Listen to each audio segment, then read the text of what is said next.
చూపించావు అనంతరం. కూర్చోండి. అన్ని డాక్యుమెంట్స్ కరెక్ట్ గా ఉన్నప్పుడు ఒక లిమిట్ ని మించి ఆపడం కుదరదు. అది అప్పుడు మీరందరూ ఎందుకయ్యా నాకు? గవర్నమెంట్ ఉన్నది మీ ఒక్కరి కోసమే కాదు, ప్రజల కోసం 4 మంచి ప్రాజెక్టులు వస్తున్నప్పుడు 1 or 2 అనుమతించాల్సి వస్తుంది.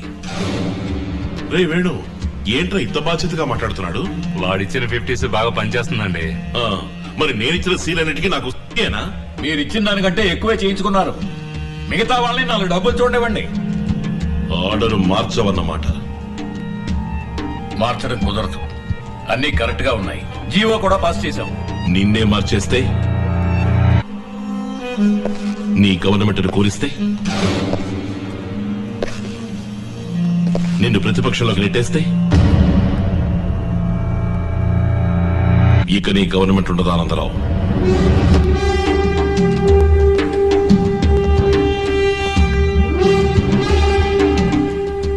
ఎమరెస్ట్ గారు, శాసనసభలో అవిశ్వాస తీర్మానం ప్రవేశపెట్టండి.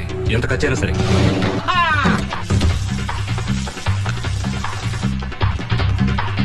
మరి ఎందుకండి నల్లగా ఉన్నారు? క్షమించండి, నేను చెప్పిన దాన్ని మీరు ఇంత సీరియస్ గా తీసుకుంటారని నేను అనుకోలేదు. నేను తిరస్కరించడానికి నిజమైన కారణం నలుపు కాదండి, జాతకం. చిత్త మృగశీర్ష ధనిష్టలకు వివాహంబు జరిగనేని సత్యము వరుణకు మరణ ప్రాప్తి, తప్పదు వధువుకు వైధవ్య ప్రాప్తి అని సుఖమహర్షి చెప్పారు. అబ్బాయి శివాజీది చిత్త, అమ్మాయి ఉమాదేవిది ధనిష్ట. దీన్ని రజ్జు దోషం అంటారు. 13 పొంతనల్లో ఏ పొంతన ఎలా ఉన్నప్పటికీ రజ్జు పొంతన చాలా ముఖ్యం. ఈ 2 జాతకాలకు పొంతన కుదరదు.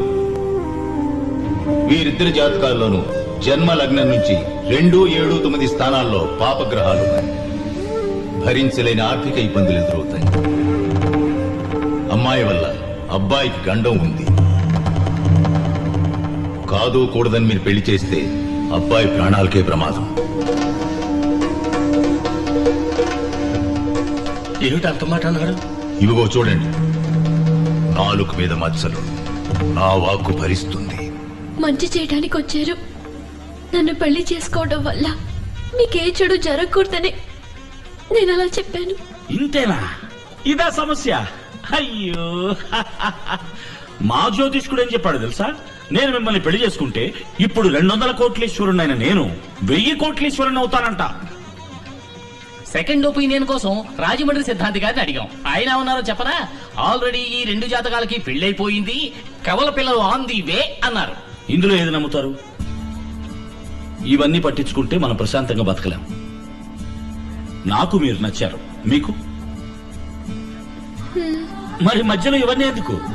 చచ్చే రోజు తెలిస్తే మనం బతుకుతున్న రోజు నరకం అవుతుంది. సంతోషమేనండి ముఖ్యం. నన్ను పెళ్లి చేసుకోవటం మీకు సంతోషమేగా? కూల్. స్వస్తి శ్రీ చాంద్రమాన వ్యయనామ సంవత్సర వైశాఖ శుద్ధ దశమి గురువారం నాడు శ్రీ రామలింగం గారి ఏకైక పుత్రిక చెలసు ఉమాదేవికి, సుభాష్ నగర వాస్తవ్యులు శ్రీ బలరామయ్య గారి ఏకైక పుత్రుడు చిరంజీవి శివాజీకి వివాహం జరుపుటకు పెద్దలు సుముహూర్తం నిశ్చయించడమైనది. శాసనసభలో పాలకపక్షం మీద ప్రవేశపెట్టిన అవిశ్వాస తీర్మానం నెగ్గిన కారణంగా గవర్నర్ ప్రతిపక్ష నాయకులను ప్రభుత్వం ఏర్పాటు చేయవలసిందిగా ఆహ్వానించి 10 రోజుల్లో మెజారిటీ నిరూపించుకోవాల్సిందిగా గడువు విధించారు. ఈ నేపథ్యంలో అన్ని ప్రభుత్వ శాఖలకి నూతన మంత్రుల చేత గవర్నర్ పదవీ ప్రమాణ స్వీకారం చేయించబోతున్నారు.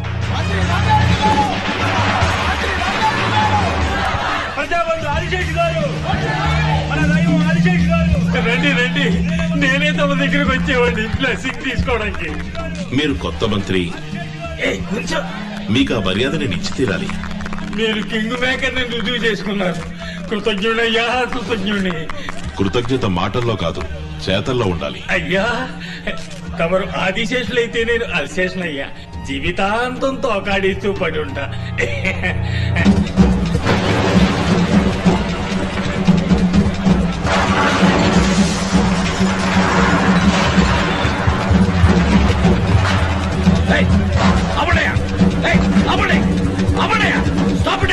ఎందుకు పడగొడుతున్నారు? ఇక్కడ ఐటీ పార్క్ ఫ్యూచర్ డెవలప్మెంట్ అని గవర్నమెంట్ ప్రాజెక్ట్స్ వస్తున్నాయి. ఇక్కడ కట్టడాలు కట్టడం తప్పు.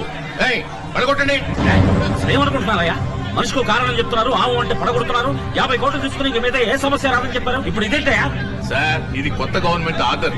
కావాలంటే నేను రేపు పొద్దున వస్తాను. ఈలోగా ఎవరితోనైనా మాట్లాడి ఏం చేయగలరో చేయండి.